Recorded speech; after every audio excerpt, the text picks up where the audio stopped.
Nous sommes en guerre. C'était il y a pile un an, aujourd'hui. Depuis 365 jours, on se voit de plus en plus, mais nos visages sont figés sur les écrans. Alors, sans parler des manques et des frustrations qui hantent désormais nos vies privées, nos existences professionnelles ont dû se passer de ce qui en faisait le charme, au singulier comme au pluriel, et pour certains même la raison d'être. Plus de voyages, d'études, on est sevré de déjeuner avec les commerciaux, on est privé de cocktails, on n'a plus d'after-work, on n'a plus de soirée. Mais ce qui est intéressant avec notre profession, c'est qu'elle baisse jamais les bras. Et dans l'adversité, il est apparu indispensable de se réunir pour grandir, pour exister, mais surtout pour devenir encore plus fort.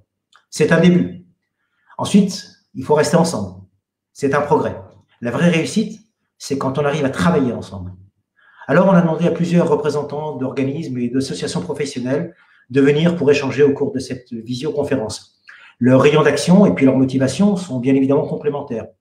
On retrouve du reste bien souvent les mêmes personnes, les mêmes membres au sein de ces différents groupements.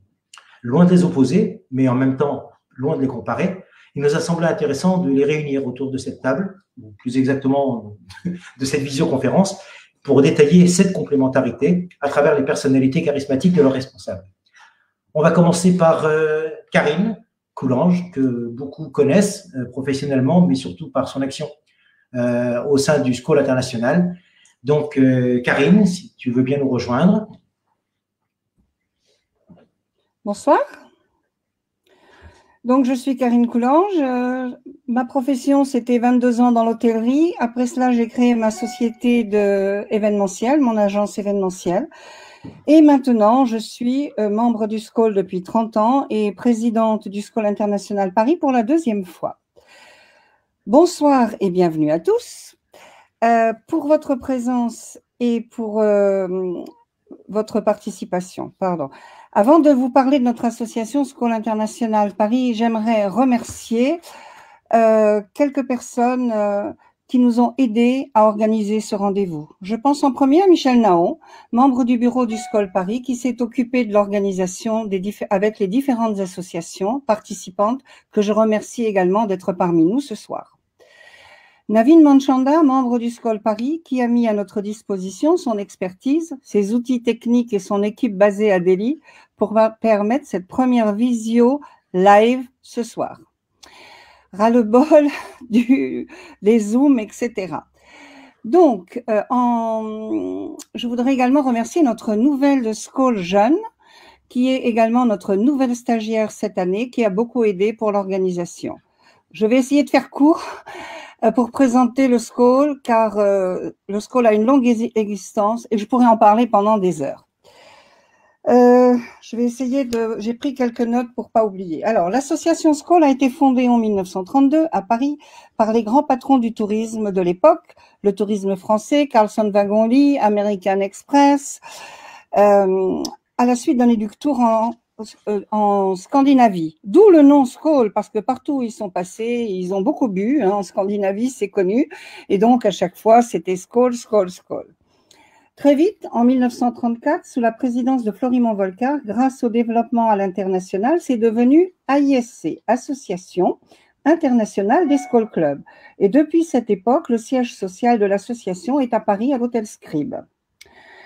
SCOL est la plus grande association de professionnels du tourisme au monde, avec près de 13 000 membres dans une centaine de pays et plus de 350 clubs. C'est surtout la seule association qui réunit l'ensemble des professions du tourisme et de l'industrie des voyages, et telles que les transports, l'hôtellerie, compagnies aériennes, maritimes, guides, musées, offices de tourisme, agents de voyage, tour opérateurs, et plus récemment également les startups, les nouvelles technologies, pardon, l'agence, ah là là, je vais y arriver, excusez-moi, je vais faire trop vite, l'intelligence artificielle, tourisme durable, etc. Et notre slogan en SCOL, c'est faire du business entre amis. Le SCOL Paris est notamment partenaire de Paris Welcome City Lab pour la publication du cahier des tendances et Laurent Kej, le manager, fait partie du bureau exécutif de SCOL Paris. Nous sommes fiers d'avoir pour adhérents des grands professionnels connus de tous, tels que Corinne Ménegaud, directrice de l'OTCP, Sophie Lacour, la grande prêtresse spécialiste des nouvelles technologies, Patrick Pourbet, par exemple, directeur général France Benelux MSC Croisière, Lionel Rabillet, président des EDV Île-de-France, qui est d'ailleurs avec nous ce soir, et bien d'autres. Avant la pandémie, nous avions l'habitude de nous réunir une fois par mois pour des conférences, des apéros, scribes, notre siège, des dîners, pour découvrir des nouveaux lieux, des nouveaux restaurants. Et il faut dire que ces rendez-vous nous manquent beaucoup parce que les rendez-vous physiques et les voyages, c'est quand même dans notre ADN de professionnels du tourisme. Nous en avons profité pour finaliser la création de Skol Europe afin de développer business entre collègues européens. Parce que à ce jour, nous pensons que le voyage long courrier, c'est pas tout à fait pour demain, ça va plutôt recommencer par l'Europe. Et donc, si vous voulez, nous avons créé, grâce à Paolo Bartolozzi, le président du Skol de Rome, une plateforme B2B. Elle est gratuite pour les membres des Skol Clubs européens pour y faire publicité, présentation de société, brochures, photos, etc. Mais par contre, elle sera visible par les collègues du monde entier pour qu'ils puissent contacter les professionnels européens lorsqu'ils envisageront de faire des affaires en Europe. Parfait. Merci beaucoup, Karine. Il y a Fabien Galtier qui cherche ses lunettes. Donc, si éventuellement quelqu'un sait où elles sont sur le nez de Karine. On va faire un petit tour du côté de New Delhi, où je crois que Navin est en train de nous attendre, puisque c'est une réunion Skol internationale, donc il était normal que nous soyons internationales. Navin, namasté. Bonjour et namasté.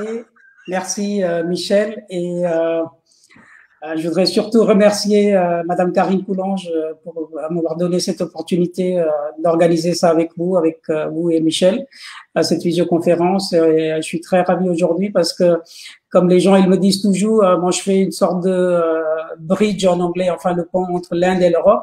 Et aujourd'hui, comme on est en train de organiser la première visioconférence de Skol Paris, on voit quand même les gens qui sont en train de nous écrire. On a beaucoup de succès là. Il y a les Indiens, il y a les Européens, il y a des gens de Paris. Et je parle de partout. Parle-nous de Hayaté, Navin. De Hayaté aussi, on va parler parce qu'aujourd'hui, si je suis ici, j'ai double casquette aujourd'hui.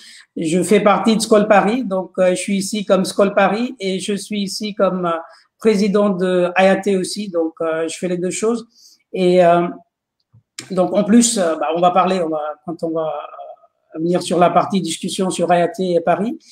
Hayaté, pour vous donner une idée, ça s'appelle IATTE, Indian Association of Travel and Tourism Experts, donc les experts de tourisme en Inde. Et Hayaté, la base, c'est l'Inde. En fait, l'idée de Hayaté, c'était pour connecter l'Inde. Donc l'année passée, j'ai eu cette idée suite à un événement qui était un peu triste parce que j'étais en train de parler avec un de mes amis. Et il m'a dit que si les situations continuent comme ça, parce qu'en Inde, vous savez, il n'y a pas d'aide ni sociale, ni d'autres choses. Enfin, on n'a pas de sécurité sociale. Le gouvernement, il n'aide pas. Enfin, c'est pas facile non plus parce que vu on est plus d'1 milliard de personnes, il y a beaucoup de monde. Et comme j'ai vu la personne qui m'a dit qu'il était pratiquement sur le point de se suicider parce qu'il ne voyait pas l'espoir. Et d'où j'ai pensé, c'est très important pour nous aussi d'être connectés dans le tourisme, de se parler entre nous et discuter les problèmes que nous avons, d'où l'idée de Hayaté était née. Donc, voilà, c'est un petit peu ça. On est un petit forum, on vient de dépasser 1800 membres, enfin un petit forum entre guillemets parce que on parle toujours de l'Inde, donc pour l'Inde 1800 ça va, c'est pas énorme. En combien de temps? En combien de temps? Ça a pris à peu près 8 mois. On a eu plus de 1800 membres. Et comme il y a un succès intéressant parce qu'il y a des gens, des associations qui existent depuis 30 ans, ils manquaient 700-800 membres. Donc nous, au moins de 8 mois, on a dépassé 1800 membres. Bon, on verra tout ça en détail par la suite. On va prendre une petite croisière vers l'avenue Carnot et on va rendre visite à notre ami Lionel Rabier des entreprises du voyage d'Île-de-France. Lionel, est-ce que tu nous entends? Allô, oui, studio. Oui, je vous entends. Bonjour à tous. Je suis ravi d'être avec vous. Alors, je vais me présenter rapidement. Donc, je suis Lionel Rabier. Je suis le fondateur de Voyage Exception, donc qui est une société spécialisée dans les croisières culturelles et d'exploration, et puis désormais les séjours également. Et puis, mais si je suis ici, c'est plus au titre des entreprises du voyage, dont je suis le président pour l'Île-de-France, et aussi membre du conseil d'administration national et directeur de différentes délégations. Alors, je ne sais pas, est-ce que vous souhaitez que je présente un peu les EDV ou vous voulez qu'on en parle plus tard? Si tu es aussi bref que Karim pour présenter le SCOL, ça va être parfait. Alors, juste en deux mots, alors les EDV aujourd'hui, c'est l'organisation en fait qui rassemble toutes les sociétés immatriculées chez Atout France. Donc, on pense bien sûr aux agences de voyage, à la distribution, mais c'est aussi les producteurs, donc les tours opérateurs, les voyagistes, les agences du voyage d'affaires, voyage entre jeunes, organisateurs de séminaires. Donc, c'est environ 1600 entreprises en France, 3500 points de vente et environ 30 000 salariés. D'accord. Donc, voilà, alors, les missions, on a plusieurs missions. La première, je vais être très vite, très rapide, hein, c'est représenter. Voilà, on est l'organisme qui représente, on va dire, les professionnels auprès de l'État, auprès des syndicats d'employés, auprès des instances européennes également. Nous avons aussi un rôle évidemment de lobbying. Je crois qu'on en parlera tout à l'heure, bien sûr, auprès des pouvoirs publics, auprès des régions, auprès aussi des grands acteurs comme la SNCF ou Air France. Et puis, on a un rôle de conseil, d'aide, si je puis dire, auprès des entreprises, nos adhérents. On les aide évidemment, et en ce moment, c'est tout particulièrement important sur tous les sujets techniques, sociaux, etc. Et puis dernièrement, je dirais peut-être, on a un rôle de communication, hein, puisque on essaye en tout cas de représenter la profession dans les médias auprès des parties prenantes pour défendre nos intérêts. Parfait. Merci beaucoup Lionel. Une petite visite du côté de Béziers, les allées Paul Riquet, pas très loin, où je crois qu'Adriana Michela nous attend avec impatience. Adriana, on ne va pas te laisser poireauter trop longtemps. Eccono quoi. Je pense qu'il y a un problème de son. Ah, que vous m'entendez bien parce que j'ai beaucoup on t'entend. Tout ce que vous dites. Alors, merci de m'avoir invité. Merci d'avoir fait participer ces livres. Je vois par les messages que beaucoup de nos adhérents sont là. C'est un vrai plaisir de les retrouver. Alors, je pense que vous me connaissez pour un certain nombre d'entre vous. Je préside donc une coopérative qui est le CEDIV et je dirige également une agence de voyage à Béziers avec plusieurs points de vente puisque nous en avons 3. Fermés depuis le mois de mars 2020 pour 2 d'entre eux et nous gardons toujours un point de vente ouvert depuis donc, le mois de mars 2020. J'ai un grand plaisir à partager ce moment avec vous. On n'entend pas, je crois que c'est ça, vous ne m'entendez pas. Ben, moi, je t'entends, mais pas très bien, effectivement. Tu dois être un peu loin du micro, en fait. Et je dois quand même dire que c'est rare, parce qu'en général, Adriana, on l'entend. Je sais, mais vous ne m'entendez pas, je suis vraiment ennuyée. Je ne sais pas pourquoi. D'habitude, ça fonctionne très bien. Je vais essayer de me brancher avec le téléphone, mais j'ai un problème ici, il n'y a pas le Wi-Fi. Alors, on va peut-être voir comment ça se règle chez toi, Adriana. Faut vous dire qu'avant de commencer cette visioconférence, j'avais 2 angoisses. C'était de confondre Adriana Michela et Adriana Carambeu. Donc, j'ai bien dit Adriana Michela pour une fois. Et j'avais une deuxième angoisse, c'était de confondre Fabio Casilli et Fabio Capello. Vous voyez que j'ai des références sportives assez marquées, mais je crois que Fabio Casilli est avec nous également. Et on va lui donner la parole et on reviendra à Béziers. Fabio, moi, avec Lionel Messi. Hein. mais non. Buonasera Michel. Vas-y Fabio, à toi. Bien, écoute, bonsoir tout le monde et merci de cette invitation qui me fait très plaisir. Au petit passage, Fabio Capello était joueur et entraîneur de Milan AC, qui est mon équipe de cœur, donc voilà, tu ne pouvais pas mieux tomber. Tu crois pas que tu as fait Fabio par hasard quand même? Absolument. Alors moi je suis donc Fabio Casilli, italien de naissance comme mon nom et mon accent l'indiquent. Mais en France depuis bientôt une trentaine d'années. Je me suis toujours occupé de vendre l'Italie aux Français principalement et en partie la France aux étrangers. J'ai fait beaucoup de réceptifs également. Et aujourd'hui, je m'occupe de représenter en France une chaîne hôtelière et un réceptif en Sardaigne. Et j'ai créé avec un ami la Bulle du Voyage, qui est le premier espace de coworking dédié au métier du voyage. Voilà.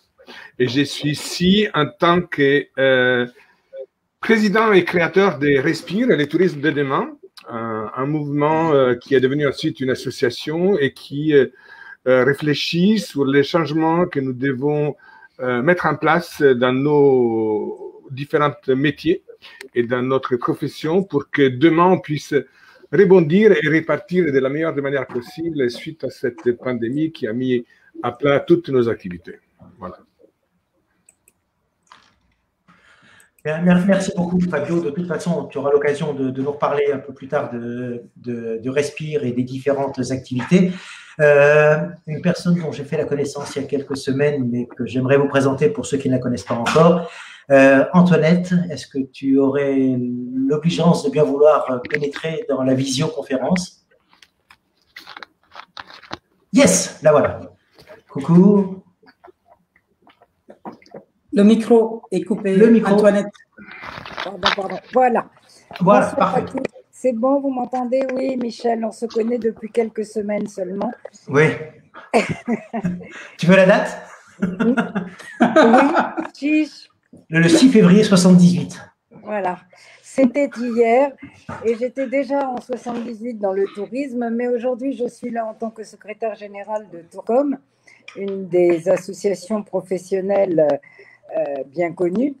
Nous avons 1200 adhérents. Tourcom est une association qui a été créée en 91 par Richard Venopoulos et qui est dirigée exclusivement vers les adhérents et que pour les adhérents, donc agents de voyage, bien sûr, associations, enfin bref, on a pas mal de monde autour de nous. On est concurrents et néanmoins amis avec Selectour et Cediv. C'est pas tout à fait pareil, mais bon. Et sinon, j'ai créé ma deuxième agence de voyage en 98 à Ormesson-sur-Marne, une toute petite ville de la banlieue parisienne. Il y a maintenant 23 ans et cela fait cette année, en 2021, 50 ans de tourisme. Voilà, donc j'en ai vu, j'ai vu beaucoup de choses, beaucoup de crises diverses et variées. Et voilà, et c'est toujours une passion puisque la retraite, on ne connaît pas. Mais bon, la Covid passe par là. Donc, on va essayer de rester tous ensemble et debout. En tout cas, merci pour l'invitation. Eh bien, merci Antoinette. Jean-Charles, à Lille, ou en tout cas pas loin, est-ce que tu viendrais nous dire bonsoir? Mais oui, le voilà. Oui, bonsoir à tous. Merci de m'accueillir. Donc, Jean-Charles Francom, de base et depuis toujours salarié. Alors, j'étais commercial Théo, puis maintenant en charge d'un service groupe chez Kit Voyage. Et ce qui nous intéresse surtout ce soir, c'est fondateur et cofondateur plutôt de 3 groupes Facebook. Donc, nous, on est très, très online. Donc, le Helpdesk, le CDMV, donc qui est le collectif de défense des métiers du voyage, et plus récemment, Great Experience France. Nous, on a à cœur d'être très terrain et de surtout réunir tout le monde, c'est-à-dire aussi bien les salariés, les gérants, les TNS, les tour opérateurs. J'en reconnais plus d'un, puisqu'on a eu des très belles opérations récemment avec les EDV, notamment Lionel Rabier sur la formation. Antoinette qui est présent sur les 2 groupes et avec Robert Bannon qui sont très actifs aussi sur ces groupes. Les équipes d'Adriana sont présentes aussi depuis Pascal. Fabio est là depuis toujours sur ces groupes également. Et en fait, je dirais qu'on va mettre un peu de liant, nous, dans tout ça, dans tout ce que vous avez parlé, vous, puisqu'on est peut-être un des groupes Facebook qui réunit tous ces acteurs du tourisme avec une vocation de maintenir le moral des troupes déjà, et c'est super important en ce moment, de valoriser la profession et de valoriser ce que chacun d'entre vous faites aussi bien chez Tourcom qu'aux EDV, de mêler un peu le salarié dans tout ça parce qu'on est quand même important aussi. Donc voilà, donc et aussi à terme une vocation de valorisation de la profession et d'aller chercher les jeunes et d'aller chercher les nouvelles générations. Donc voilà, donc diverses actions, on essaie d'être le plus actif possible et on lance là le 21 mars la journée du voyage, la journée des pros du tourisme et des voyageurs parce qu'il faut aussi inclure nos voyageurs et on ne dira plus clients, on dira voyageurs. Donc voilà un peu toutes les ondes qu'on essaye d'envoyer. On est tout nouveau, tout jeune, et surtout un collectif donc participatif où chacun a sa place. Merci. Oui, mais Jean-Charles, aux Zambianais, là-bas, on n'attend pas le nombre des années. Et je pense que Fabio, tu vas peut-être nous parler de quelque chose qui se passe à partir de demain. Eh bien, figure-toi que si on m'avait dit ça il y a un an, j'aurais bien rigolé. Ouais. Mais tu peux continuer à rigoler. Oui, bien sûr, mais de manière différente. Et demain, ça sera un an, jour par jour, de la naissance des Respire, de ces mouvements qui aujourd'hui est aussi une association et qui compte 220 membres actifs un peu partout et 11 000 suiveurs, followers, comme vous voulez les appeler, dans 16 pays du monde. Et demain, nous inaugurons à partir des 10 heures du matin les états généraux du tourisme et de l'après-Covid. Donc, nous avons pris le temps de faire un petit bilan de cette première année du Covid, des impacts qu'elle a eu sur nous, et nous essayons d'apporter des réponses et des idées, des préconisations pour pouvoir demain répartir et de la meilleure manière possible et le plus possible. Nous avons la chance d'avoir comment dirais-je, des intervenants très prestigieux demain pour l'inauguration, parce que j'aurai le plaisir et le privilège d'avoir à mes côtés Guillaume Lanton de chez Asia, qui est également un des membres fondateurs de Respire. Ensuite, il y aura une intervention de Laurent Cage du Welcome City Lab, qui est également un membre de SCAL.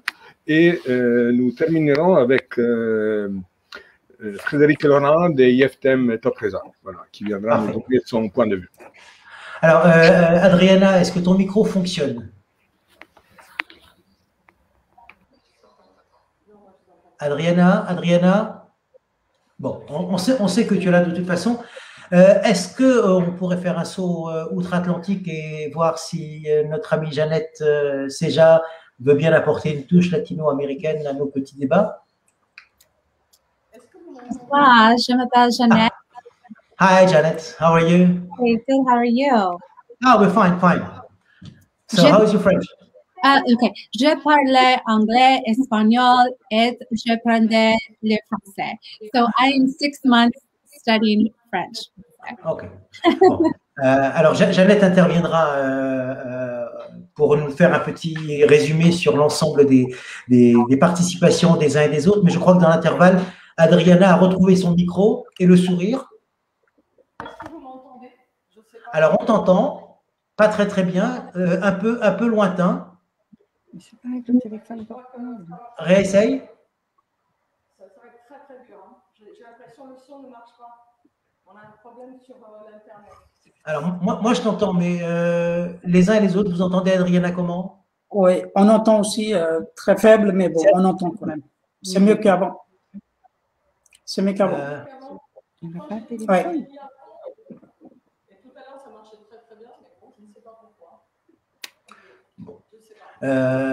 S'il y a quelqu'un qui a envie de faire un saut du côté d'une agence Ellipse pour pouvoir aider Adriana, on lui fera très volontiers une attestation post-Covid pour pouvoir braver le couvre-feu et la marée-chaussée. On entend le téléphone qui sonne. Bien, donc tout le monde s'est à peu près présenté. Merci à tous encore une fois d'avoir répondu présent à notre appel. Je rappelle qu'il ne s'agit absolument pas de confronter, de comparer, mais plutôt jouer sur la complémentarité. Et comme je le disais dans mon introduction, c'est toujours très sympathique de voir que finalement, d'un groupe à l'autre, d'une association à l'autre, d'un groupement ou d'un syndicat à l'autre, on retrouve globalement les mêmes personnes, ce qui est en même temps un fort témoignage de la dynamique de notre métier et surtout des gens qui le composent. On a prévu pour cette deuxième partie, donc une fois que les introductions sont passées, de permettre aux différents conférenciers d'échanger les uns avec les autres, d'une part en se posant différentes questions qui touchent notamment à leur propre activité et ce en quoi leurs activités sont proches. Donc, hommage et honneur à Madame la Présidente du SCOL qui nous accueille ce soir, qui a, je crois, une question à poser à Navine. Oui, Navine, je suis ravie de t'avoir au Skoll Club de Paris, bien sûr, mais j'avoue que j'ai un petit peu du mal à comprendre pourquoi et qu'est-ce qui fait que tu souhaites rester au Skoll de Paris, être membre du Skoll de Paris, alors que tu as réussi un formidable exploit de créer Ayaté en 7 mois de confinement et que tu as 1800 membres. Je trouve ça extraordinaire. Merci beaucoup, Karine. En fait, c'est une question qu'il y a déjà des gens qui m'ont posée aussi en Inde, parce que quand ils ont vu que je faisais partie de Skoll Paris, ils m'ont demandé ici, tu es président de Ayaté et ça fonctionne si fort. En fait, là, il y a deux choses, il y a deux parties. La première partie, comme tu as dit, Ayaté en Inde, il fonctionne très fort. Donc ça, c'est la première partie. Et la deuxième partie, je voudrais répondre que malgré ça, je suis quand même très intéressé à rester avec Skoll Paris. Quelle est la raison? Donc, quand on a commencé avec Ayaté, l'année passée, le 24 juillet, on s'y attendait pas autant de monde. On a commencé et tout le monde m'a dit c'est pas la peine de commencer avec un forum, une association parce que les gens ils en ont marre du tourisme et ils pensent à changer de métier, ça va pas fonctionner. Donc on a commencé, mais on a eu beaucoup de succès. Au contraire, on a eu beaucoup de succès. Aujourd'hui, Ayaté existe dans 14 États différents de l'Inde. Donc, ça a l'air de fonctionner très bien. Et d'ailleurs, on a été invité par un des ministres d'un des États. On pense créer un événement pour 500 agences de voyage en Inde, malgré Covid. Donc, on est sur le point de préparer ce programme aussi. Donc, Ayaté a beaucoup de succès. Mais il faut savoir que la base de Ayaté, c'est Indian Association. La base, c'est l'Inde. Donc, on essaye de connecter toutes les agences de voyage en Inde, les hôteliers en Inde, les croisières en Inde. Donc, la base de Ayaté, c'est l'Inde. Donc, l'Inde reste au centre de Ayaté. Mais quand on parle de Skoll, donc Skoll, ça n'a rien à voir avec Ayaté parce que Skoll, c'est très international. Et moi, comme je suis très connecté et très lié émotionnellement aussi avec la France, ça fait pratiquement pas loin de 30 ans que je visite la France. Enfin, je passe 6 mois en Inde, 6 mois en France. Et Skoll me permet quand même d'avoir un accès international à chaque fois que je prépare, parce que je suis une agence réceptive qui s'appelle Tour Passion. On est réceptif pour l'Europe, pour l'Inde et aussi pour les Maldives. À chaque fois que j'ai besoin de fournisseurs quelque part, c'est très simple avec Skoll. Il suffit de faire le login et surtout maintenant, en ce moment, on est en train de parler de Skoll Europe. Donc, nous, on travaille beaucoup avec l'Europe. C'est très simple. On fait le login. On a accès à 13 000 personnes quand même. Je dirais une grande famille de 13 000 personnes. Donc ça, c'est quelque chose, c'est un outil très, très important pour nous. Et en plus, pour moi, Skoll fait comme de la famille. Enfin, expérience, l'année passée, il y a eu un membre de Skoll Paris qui était à New Delhi et il avait besoin d'une voiture et chauffeur pour aller au Taj Mahal, des conseils et tout. Donc, il est venu à la maison, il a mangé avec nous, donc on était en famille. On a organisé la voiture et tout. Et au bout de quelques mois, moi, j'arrive à Paris, il vient me chercher en voiture. On a été chez Karine, donc ça fait vraiment de la famille. Donc, c'est comme dit Skoll, business among friends. Donc, Ayaté, pour moi, l'Inde est au centre de Ayaté. Et Skoll, pour moi, c'est le monde entier. Hein. C'est une des associations, je crois, il y a rien comme Skoll qui existe au monde. En 1932, ça a été fondé. Et ça nous permet quand même, le monde entier hein, est accessible avec Skoll. Navine, comme tout le monde n'a pas de compte Facebook, on peut en même temps te féliciter pour ton nouveau diplôme. Merci beaucoup. Bah dis-le, merci. Allez. Non, merci beaucoup. On en parlera plus tard. Là, on parle de Skoll, c'est bon. Merci, non, parce que depuis hier, il y a eu plus de 700 messages. Je suis, ouais. 700 messages, non mais je te jure. Bon.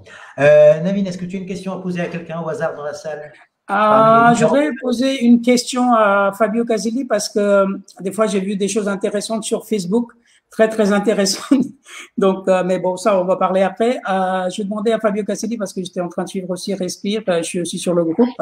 Donc, Fabio, quelle nouvelle forme de tourisme votre association envisagerait-elle de développer sur Paris, principalement à l'attention des clients BRIC? BRIC, je parle de BRIC parce qu'il y a I, donc l'Inde, mon pays d'origine. Oui, BRIC, Brésil, Russie, Inde et Chine, qui sont effectivement les publics majeurs visés par l'Office du tourisme de Paris pour le développement des nouveaux marchés sur la capitale.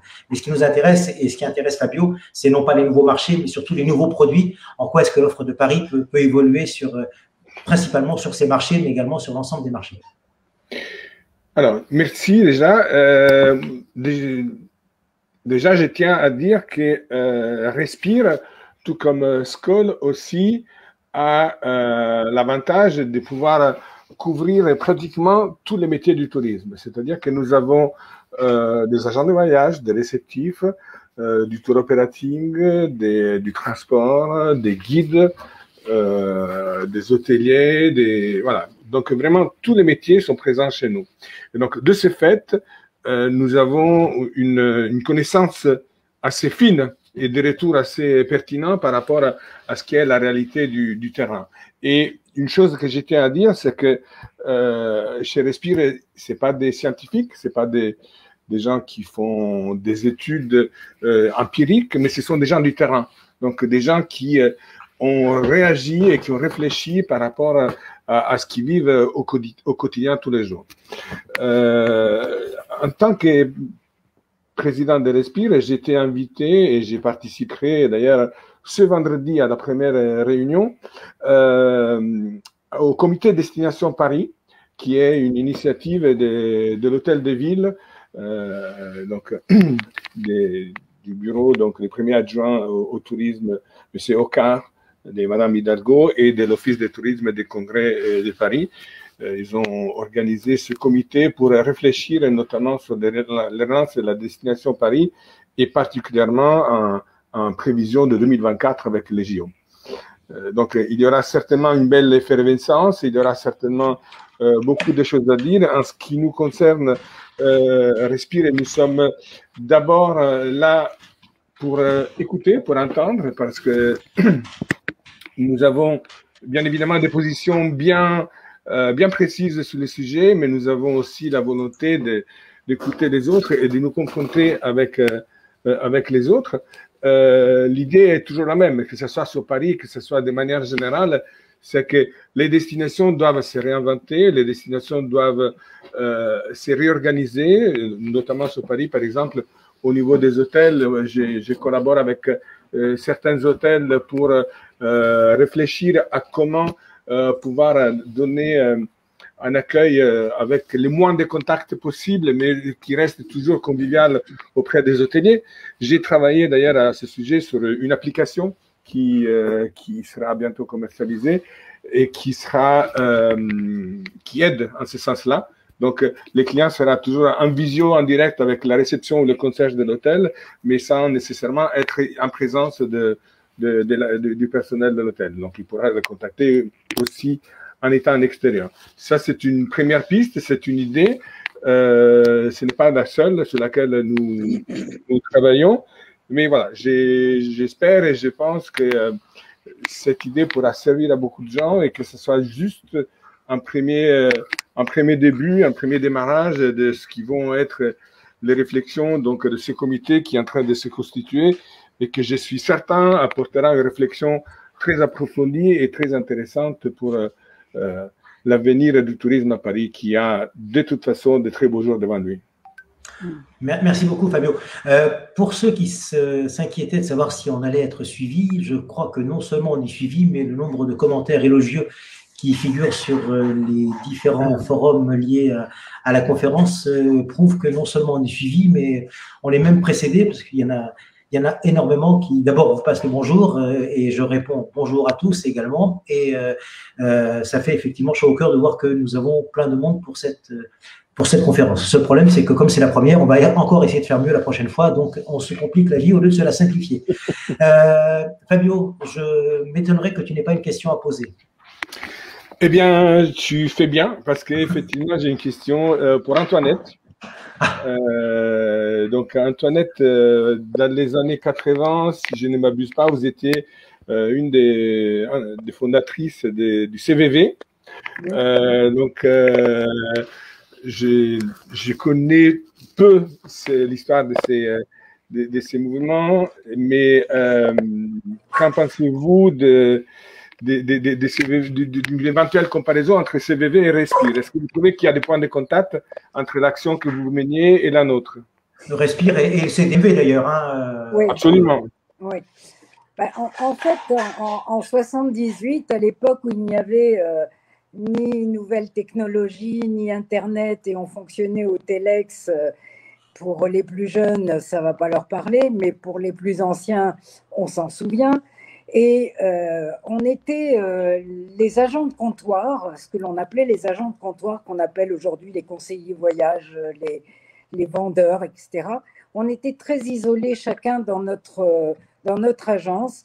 On n'avait aucun moyen de communiquer, et à l'époque déjà, il y avait un petit peu les concurrences entre les divers réseaux, non pas tels que Selectour, mais il y avait les Havas, il y avait tout ça. Et quand on était dans une de ces agences, on n'avait surtout pas le droit d'aller voir ce qui se passait ailleurs, ni même de discuter avec un confrère auprès de qui on aurait pu trouver de l'aide. Et donc, grâce à l'écotouristique à l'époque, et Madi Esch, qui en était la rédactrice en chef, comme elle m'a entendu râler, elle m'a dit si tu veux, je t'ouvre la tribune de l'écotouristique et tu pourras essayer de faire quelque chose. Donc je suis partie toute seule avec mon petit baluchon, et très vite des copains m'ont rejoint, dont Michel Naon d'ailleurs, dont Richard Venopoulos et beaucoup d'autres. Donc avec juste un article dans l'écotouristique, on avait réussi à avoir environ, à la fin de ma présidence, au bout de 4 ans, on avait presque 1000 agents de comptoir reliés uniquement par la bonne volonté et avec des représentations dans les diverses régions. Alors, à quoi ça servait très rapidement? La même chose que le CDMV, la même chose que le Helpdesk, la même chose que le Respire. Simplement, c'était la première fois, en dehors de tout syndicalisme et de toute politique, parce que ça, c'était très important pour nous, il n'y avait aucune notion ni syndicale ni politique pour se réunir et s'entraider. Ça, c'était en 1978 avec mes petits moyens, et on avait réussi à faire des choses dont on me parle encore, les rallyes du CVV, nos conviviats, etc. Enfin, on faisait beaucoup de choses et on s'entraidait. Malheureusement, à l'époque, on n'avait pas les moyens technologiques d'aujourd'hui. Et quand j'ai vu arriver le CDMV, je me suis dit, voilà, le CVV renaît sous une autre forme. Et j'en suis absolument ravie. Bravo, Jean-Claude.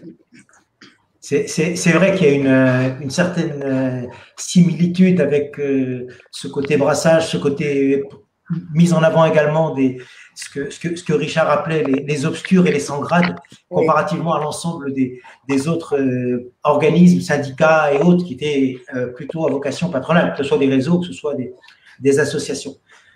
Antoinette, tu sais faire une phrase et la terminer par un point d'interrogation, c'est le moment.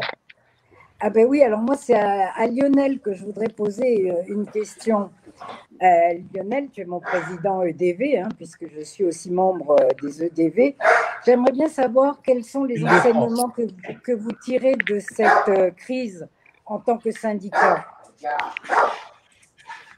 Alors, merci pour cette question. Alors, je précise, je suis président Île-de-France et… tu réponds à la question d'Antoinette, pas celle du chien, on est d'accord. Uniquement Île-de-France. Alors, je voulais peut-être revenir en quelques mots. Je n'ai pas entendu la question du chien, en fait, mais je veux bien qu'on me la répète. Alors, juste peut-être revenir très rapidement sur… ça a été une année assez incroyable, évidemment, pour notre profession et pour notre syndicat, pour les entreprises du voyage. C'est vrai qu'on a mené de nombreux combats cette année et je dois dire que ces combats, on les a menés avec l'aide de beaucoup parmi vous. Je pense notamment au CEDIV, Adriana, très présent. Et c'est vrai que on tire pas mal d'enseignements finalement de ces combats. Alors, je reviens pas sur les rapatriements. On a beaucoup travaillé avec l'État sur les rapatriements. On a déjà oublié, mais il y a un an, c'était le sujet numéro 1. 150 000 Français bloqués à l'étranger, l'ordonnance 2035, le chômage partiel, le fonds de solidarité, la prise en charge désormais des pertes d'exploitation. Alors, on a mené beaucoup de combats. Malheureusement, on ne les a pas tous gagnés. Actuellement, un de nos sujets de préoccupation, c'est le plancher plutôt des charges pour les entreprises pouvant bénéficier de la prise en compte des frais fixes à 1 million d'euros, qui est évidemment un plancher bien trop élevé pour l'agence de voyage. Donc, on mène beaucoup de combats et c'est vrai que cette crise amène pas mal d'enseignements pour nous. en tant que syndicat. Alors, le premier enseignement, évidemment, c'est l'incroyable bénéfice dont nous avons bénéficié, pardon pour cette phrase, du fait d'être associés aux restaurateurs et aux hôteliers. Et c'est vrai que nous avons été membres fondateurs de la CAT. La CAT, c'est la Confédération des acteurs du tourisme, qui rassemble donc les EDV, avec notamment les syndicats hôteliers. Et le fait de faire partie de cette fédération nous a permis dès le début d'être, on va dire, d'être considérés à égalité avec les restaurateurs et de bénéficier de beaucoup de choses, chômage partiel, etc. Sachant que, et c'est pas un secret, les restaurateurs, les hôteliers ont un pouvoir vis-à-vis du gouvernement qui est très supérieur au nôtre. Nous représentons 30 000 salariés en France, eux, c'est 600 000. Donc déjà, ça, c'est un grand enseignement, le fait d'avoir pu être associé à ces acteurs-là du tourisme. Le deuxième, c'est le fait d'avoir réussi aussi à parler d'une seule voix avec le CETO. Alors moi, je suis un très jeune dans la profession, vous le savez, je travaillais dans d'autres secteurs il n'y a pas si longtemps, et je sais que les relations n'ont pas toujours été au beau fixe. Et c'est vrai que le fait de réussir à parler d'une seule voix, d'avoir un seul discours, alors qui pouvait parfois être émis par plusieurs acteurs, mais ça a toujours été le même discours. Ça a été quelque chose aussi qui nous a vraiment aidé à être beaucoup plus percutant, à être mieux considéré par les pouvoirs publics, par le ministère. Et ça aussi, c'est quelque chose que j'espère nous arriverons à garder dans le futur. Et on se rend compte que, voilà, enfin, ensemble, on est plus fort. Ça paraît évident, mais ça l'a pas toujours été. La troisième leçon, je crois, c'est que cette crise nous a beaucoup rapprochés de nos adhérents, de nos agences, de nos tours opérateurs. Et j'ai envie de dire que beaucoup, et peut-être même certains ici, en toute humilité, s'interrogeaient un peu sur à quoi on sert, à quoi sert ce syndicat, pourquoi payer une cotisation. Voilà. Aujourd'hui, objectivement, plus personne ne se pose la question. Pour nous, évidemment, c'est gratifiant. Et c'est vrai que ça nous a permis finalement d'avoir des liens beaucoup plus forts. Il faut dire aussi que les outils comme Zoom, par exemple, sont quand même apportent un bénéfice incroyable. Et on organise des Zooms avec parfois près de 1000 personnes présentes en ligne. Au niveau régional, donc moi, sur ma région, j'organise aussi beaucoup de Zooms. On est sur 200, 300 personnes à chaque fois. Donc ça aussi, c'est un point positif. Le quatrième point, ça aussi, c'est un point qui est un peu surprenant à mes yeux, mais c'est qu'on a compris qu'on n'était pas qu'un syndicat patronal. Au départ, on est un syndicat patronal et je pense que finalement, notre organisation a vocation à représenter finalement les intérêts des entreprises dans leur ensemble. Et les entreprises, ça inclut aussi les salariés. Et c'est vrai qu'on a initié de nombreux rapprochements, notamment avec le CDMV, et je m'en félicite. Et je trouve aussi que c'est une direction qui est intéressante. Nous agissons pour la profession, et la profession, c'est des salariés et des entrepreneurs. Voilà. Et puis le dernier point, peut-être, je ne sais pas si c'est le plus important, mais je dirais qu'on a un rôle, je crois, de plus important d'animation finalement de la communauté. On voit aujourd'hui que c'est important de créer du lien. Moi, j'ai envie de dire que cette crise, finalement, enfin, à titre personnel, m'a permis de comprendre que nous formions une famille, nous tous, les professionnels du voyage, et finalement, EDV, peut-être que c'est un petit peu le parrain de la famille et qu'on peut agir en ce sens. Et juste peut-être une conclusion, peut-être, avant de poser une question, parce que j'ai une question à poser. Ma conclusion, c'est de dire qu'aujourd'hui, on aspire aussi à jouer un rôle sur la transformation de notre industrie dans le futur. Parce que et dans le monde post-Covid, aujourd'hui, on est vraiment dans une action, on va dire, presque de sauvetage. Et c'est dur de se projeter, mais je crois qu'il y a beaucoup de questions, notamment s'agissant de la transition écologique, qui est, à mon avis, quelque chose qui va nous occuper peut-être du matin au soir dès lors qu'on sera sorti de cette crise. Et au niveau des EDV, on veut agir dans ce domaine. On vient de mettre en place une commission sur ce thème, d'ailleurs, que ça n'existait pas jusqu'à présent. Donc, c'est moi qui vais diriger cette commission. Et on veut effectivement avoir un rôle pour encourager notamment, mais pas que, ça ne sera pas la seule mission, mais encourager notamment les entreprises à entreprendre cette mutation. Lionel, je crois que le micro de Adriana est revenu juste au bon moment.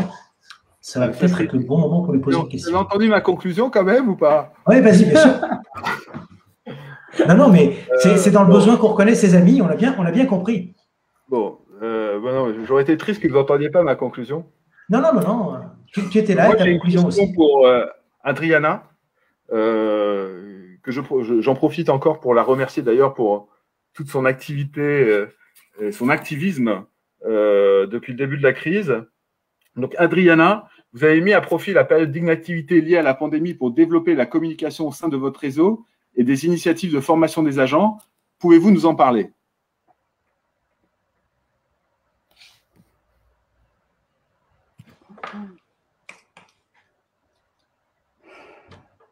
Adriana, fais quelque chose. Non, mais je ne sais pas. Là, c'est bon. Ça va. Vas-y, c'est parfait, vas-y. C'est bon? Vas-y, C'est bon, là? vas-y, c'est bon. Bon, alors je vais essayer de répondre à Lionel. Alors Oui. nous, notre réseau, c'est vrai, on a essayé de faire en sorte de communiquer très très tôt, puisque nous avons commencé en mars 2020, tout de suite dès le début de la crise. On a travaillé pour en fait un soutien logistique et d'information auprès des agences, et on a commencé avec bien sûr l'ordonnance, à expliquer ce que c'était que l'ordonnance.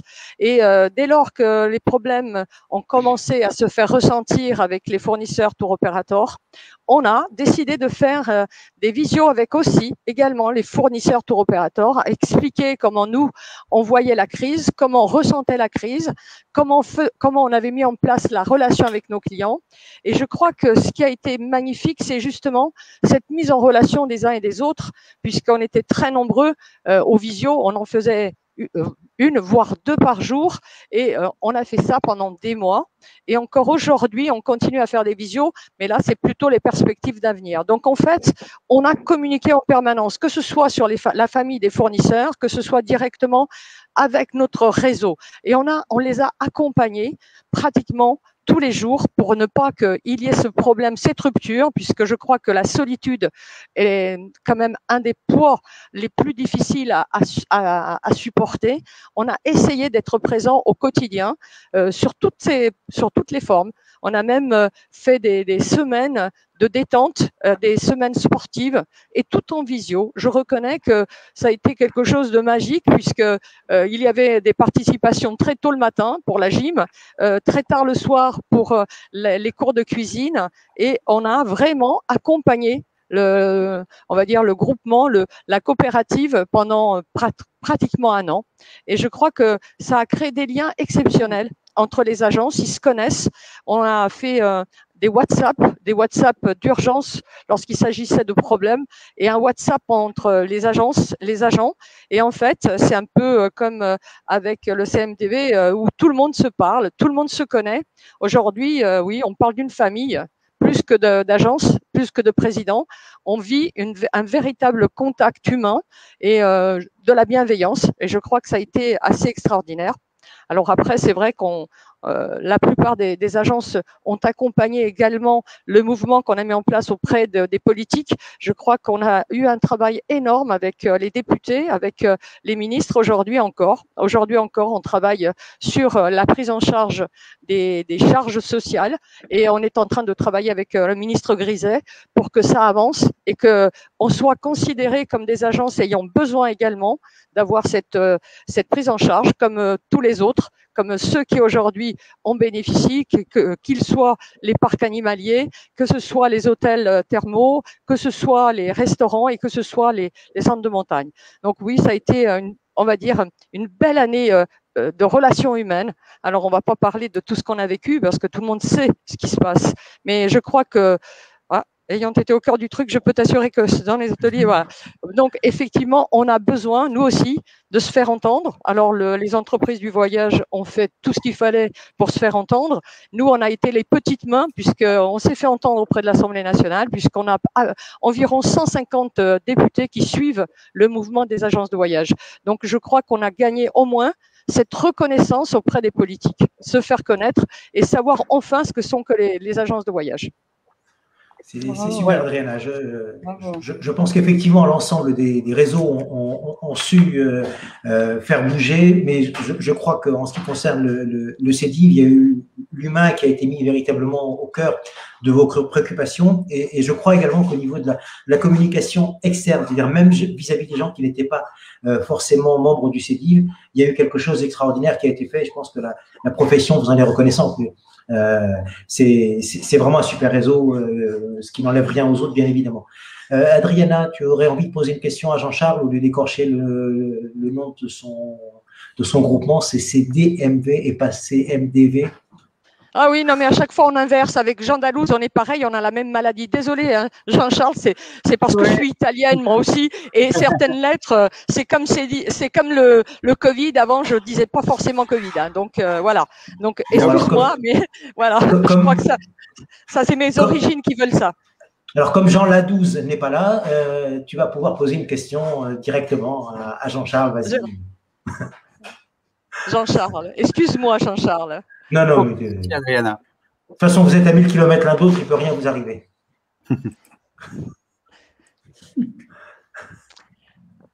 Alors, je vous entends très très mal. Je dois poser une question à Jean-Charles? Oui. Voilà. Eh bien, écoute, Jean-Charles, moi, j'aimerais bien que tu m'expliques un tout petit peu comment tu as réussi à monter ce grand groupement d'agents de voyage et comment aujourd'hui tu le gères, puisque c'est pas simple.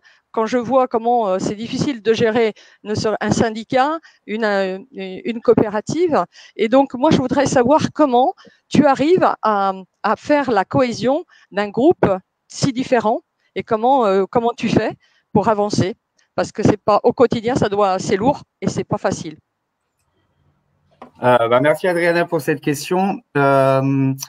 Comment je fais moi, c'est ma passion de ce métier depuis toujours en fait.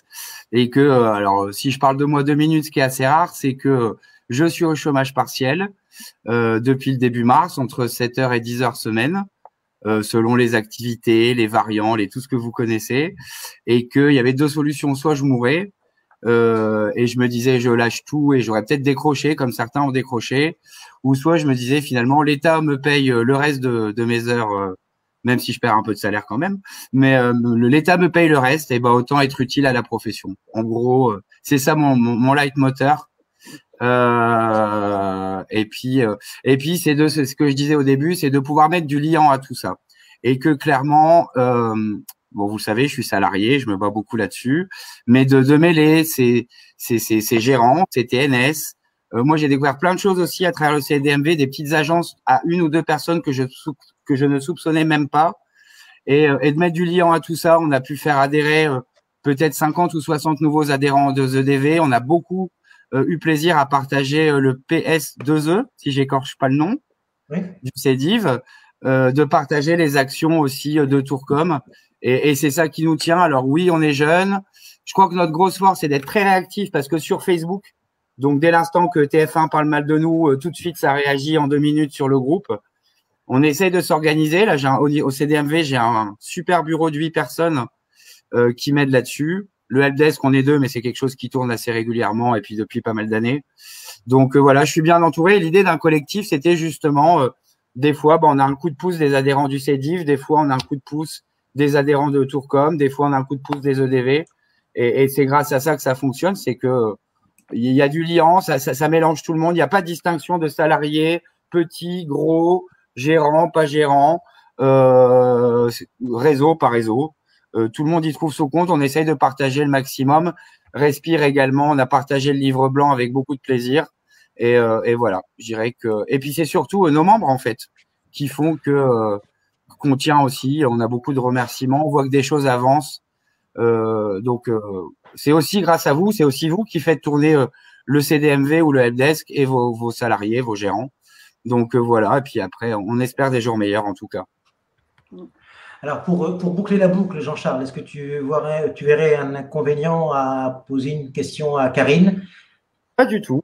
Je peux le faire. Je peux le faire. Il peut le faire. Donc, Karine, le SCAL est très comme une amicale professionnelle. Aujourd'hui, le CDMV se bat pour la défense de la profession. Est-ce que vous pensez que SCAL a toujours une utilité au niveau de la défense de nos métiers? Alors, déjà, ce n'est plus une amicale, c'est vraiment une association de professionnels de tourisme, mais nous sommes quand même des amis. Mais nous avons beaucoup évolué. Alors oui, je pense que plus que jamais, le SCOL, alors pas forcément qu'au niveau France, mais au niveau mondial, a un rôle à jouer. Et notamment, le SCOL aujourd'hui a 2 sièges au UNWTO, hein, l'Organisation mondiale du tourisme. Et nous travaillons actuellement pour avoir une personne et un contact pour discuter directement des problèmes de la profession pour l'Europe et à la communauté européenne. Et c'est en cours. Et nous sommes là aussi pour défendre les intérêts de tous les professionnels, que ce soit les hôteliers, les agences de voyage. Et je voudrais d'ailleurs vous féliciter tous pour le formidable travail que vous faites et qui n'est pas toujours reconnu. Parfait, très bien. Bah, écoutez, c'était hyper intéressant. On va peut-être s'ouvrir une petite voie internationale avec Jeannette qui écoute 75% de ce que nous disons depuis tout à l'heure.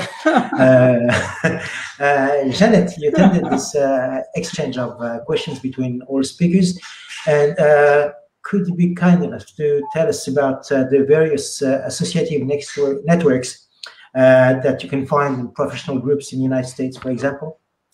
Oui. Merci beaucoup. Thank you for having me on this amazing conversation panel. I understood 50% of everything you said. No, 75%. 75%. Yeah, so here in the United States, there are a lot of travel and tourism organizations. I'm a part of the ones in the US and Mexico, porque hablo español también. And I'm really involved in NAHJ, which is an organization. I'm a journalist as well, so I'm a part of the National Association of Hispanic Journalists. I'm also part of Travel Unity, which is a nonprofit organization that helps increase diversity and inclusion in travel and tourism. So me being a woman, being Latina, I really try to get the Hispanics and the Latinos involved in the travel and tourism. Also being bilingual, speaking Spanish, it's definitely an asset, and hopefully soon Francais. So I'm involved in that. I also go to ILTM Cannes every December. I love France, and I usually go to Paris. So yeah, I'm really involved in LA Travel and Adventure Show. I speak on a lot of panels and conferences, and I do a lot of work in television here in the United States and in Mexico.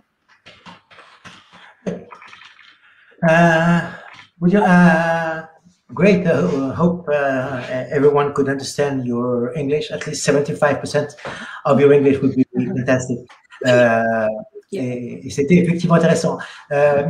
Jeannette, est-ce que tu as une question pour Karine ou pour un autre de nos intervenants conférenciers? Any question to Karine or any other speaker? Well, I just want to say, coming from the United States, you know, how can we be supportive and help, you know, people in France and the tourism and in Paris also, you know, how can we be of service or help while we're all, you know, stranded over here? Who wants to answer? Who wants to answer? Are you asking this to Karine? Yeah, Karine. It was for me. Okay. First, SCOL, as you know, it's worldwide represented in about 100 countries. SCOL America is very strong. And I know the difficulty is even worse than what we have in France today. We are very much working together. And also, what I wanted to say that I didn't say before is also SCOL has a social role. We are helping the colleagues who are in difficulty, who have problems, lost their job or sick. This is the Florimond Volkart Fund. And this is to help all the SCOL members around the world. Every club, every member pays to this fund every year when we pay our duty.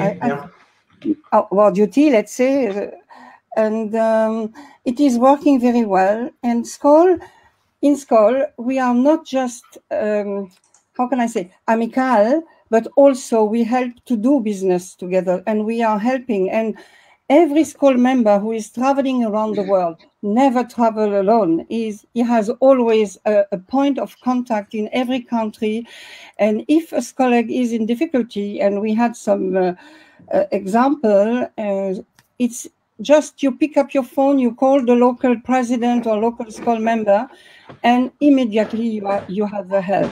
And she's not here to speak about that, but for example, in Paris, we have more example, but I will just give you one. One of our SCOL member, her daughter traveled in somewhere in Asia, and her fiancé had, how can I say, had to go to the hospital. He was very, very sick. She picked up the phone and she contacted the local SCOL member, and she has got at 2 o'clock in the morning, the same day, but in the morning, the answer, don't worry, we take care. And this president of SCOL, local SCOL, he went and he took care, he put her daughter in the fiancé of the daughter in the hospital. And also he arranged a hotel to where they could stay during, where the daughter was able to stay when the other one was in the hospital. It is not just doing business. It's not blah, blah, blah. We have really concrete help and way of being a SCOL members. And I can find many similitude, let's say similarity in with other, and for example, Respire and all. What I was very impressed, and I thank you very much for your participation, because it is very interesting. And I think the more we will work together, the more successful we will be. So that's very interesting. Actually, Karine, while you were talking, and Jeanette, Karine was telling you about Vitalina. Meanwhile, we have a comment from Vitalina. She's telling the same thing. Elle est en train de raconter la même chose, comment elle a reçu de l'aide grâce à SCOL. Avec la fièvre de la dengue au Cambodge, effectivement. Voilà. Jeannette, nous pensons que tu vas venir t'installer à Paris dans très peu de temps. Et écoute, on va te souhaiter la bienvenue par visioconférence, mais on espère qu'on aura l'occasion de passer des très bons moments autour d'un verre, autour d'un repas, autour d'un dîner, autour de différentes choses tous ensemble, parce que je crois que quelle que soit l'association, l'organisme, le groupement auquel on appartient, c'est quelque chose qui nous tient à cœur professionnellement et même sur un plan purement personnel. Merci beaucoup, Jeannette, de ta présence, et puis encore une fois, à très bientôt. Je crois que Serge ne devrait pas être très très loin de notre show, s'il veut bien nous rejoindre. Monsieur Navin, au pilotage automatique. Je crois qu'il y a un souci avec le studio. Enfin, je ne vois pas Serge connecté. Bon, écoute, quand il viendra. Alors, on a un petit peu fait le tour. Est-ce que parmi les différents conférenciers, certains voudraient rebondir sur différentes questions ou différentes réponses qui ont été posées aux uns et aux autres? Fabio a levé la main. Moi, je voudrais bien. Je voudrais juste dire que déjà, vous remercier de nous avoir demandé de participer. Je trouve ça assez extraordinaire qu'on puisse s'exprimer aujourd'hui. C'est vrai que je ne connaissais pas le SCOL international. Ça m'a permis de faire connaissance grâce à Ghislaine qui nous a bien présenté ce que vous étiez toute cet après-midi. J'ai trouvé ça magique. Je voudrais remercier le président des EDV d'Île-de-France parce qu'il a fait de très bons commentaires. Il a beaucoup travaillé, beaucoup œuvré. Puisque tout à l'heure je n'ai pas su rebondir, donc je me permettais d'y revenir, puisque j'ai remercié tous mes collègues. Antoinette, nous asseyons de temps en temps ensemble, côte à côte, quand on est au conseil d'administration de la PST. Fabio, on est amis depuis des années. Donc voilà, je voulais remercier parce que finalement aujourd'hui, cette visio, c'est la continuité de cette famille CEDIF finalement. Michel, nous connaissions, mais on s'était jamais vraiment rapprochés. Donc finalement, je vous retrouve tous à des postes évidemment évidemment différents. On avait dit qu'on n'en parlait pas, Adriana, c'est pas sympa. Mais nous sommes une vraie famille. On représente la réalité de ce qu'a vécu notre profession autour de cette visio. Des gens de provenance différentes, avec des fonctions différentes, mais avec un seul objectif, en fait, travailler et œuvrer pour la profession. Et voilà, ce que je voulais vous dire, c'est que finalement, je me posais des questions, comment ça allait se passer, et je suis ravie parce que on a tous des options, on a choisi des fonctions différentes, on a tous choisi évidemment des rôles différents, mais in fine, qu'est-ce qu'on a fait? On a tous œuvré pour la même chose, nos adhérents, nos partenaires, nos amis, nos agents de voyage et le syndicat également pour nos salariés, parce que tu as eu raison tout à l'heure de le rappeler, nous avons des salariés, on se bat aussi pour nos salariés. C'est important. Quand ils sont au chômage partiel, c'est un vrai, je veux dire, c'est une souffrance pour eux d'être au chômage partiel. Ils auraient préféré continuer à travailler, que nous, on puisse les salariés ou que l'État prennent en charge les salaires. Finalement, ils sont par obligation, ils sont au chômage partiel. Et je pense aussi à tous nos salariés. C'est important de le rappeler. Et voilà, je voulais vous dire un grand merci, puisque c'est vrai que c'était une grande découverte pour moi, le SCOL. Désolé, Michel, je vous connaissais pas. Vous aviez des liens très forts avec Antoinette et Sada. Donc, ça a été une grande découverte. Voilà, et je voulais dire merci, parce que finalement, tous ensemble, là, aujourd'hui, on représente une force unie. Et on représente la force professionnelle de nos métiers différents, totalement différents, mais avec un objectif commun, c'est voilà, défendre la profession. Merci à vous. Beaucoup. Voilà, je voulais juste vous dire ça. Ouais. Fabio, tu avais probablement quelque chose à ajouter? Oui, juste, je voulais dire deux petites choses très rapidement. Donc, d'une part, je voulais rapidement rebondir sur un commentaire qui est passé tout à l'heure, qui disait mais pourquoi ne pas unir toutes ces belles forces pour travailler tous ensemble. Comme vient de le dire Adriana et comme l'a aussi partiellement dit tout à l'heure Jean-Charles, avec qui nous avons déjà fait pas mal de choses ensemble dans le passé, la preuve qu'il y a cette volonté, c'est que nous sommes tous ici et que nous avons tous avancé des idées, des propositions et que je tiens à dire que la profession est unie et que en ce qui concerne Respire et en ce qui concerne Fabio Casilli personnellement, bien évidemment, la porte est toujours grande ouverte pour toutes les personnes de bonne volonté qui veulent œuvrer tous ensemble pour faire avancer les choses. Parce que je vous rappelle, les maîtres mots chez Respire, c'est seul on va plus vite, mais ensemble on va plus loin. Oui, bravo. Parfait. D'autres interventions, apports? Oui, si je peux me permettre. Vite fait. Adriana, on a déjà eu des actions en commun, Fabio aussi, avec Tourcom aussi. Moi, je trouve que, alors moi aussi, j'ai découvert SCOL récemment, que je ne connaissais pas du tout, donc comme quoi finalement tout ça a du bon. Et est-ce qu'on pourrait pas tous se dire, allez, on essaie de se contacter la semaine prochaine ou dans 10 jours et on essaie de mener une action en commun? Parce que là, en fait, on va rester sur on parle, oui, tout à fait. mais allez, on se cale entre nous, parce que là, on a beaucoup échangé sur WhatsApp, mais on se cale entre nous un rendez-vous on a tous des agendas chargés, mais on se dit, allez, dans 10 jours, dans 15 jours, de toute façon, on va encore avoir un peu le temps. Mais on se réunit, on se fait un call ou je sais pas, un Zoom, et on met en place une vraie action commune tous ensemble.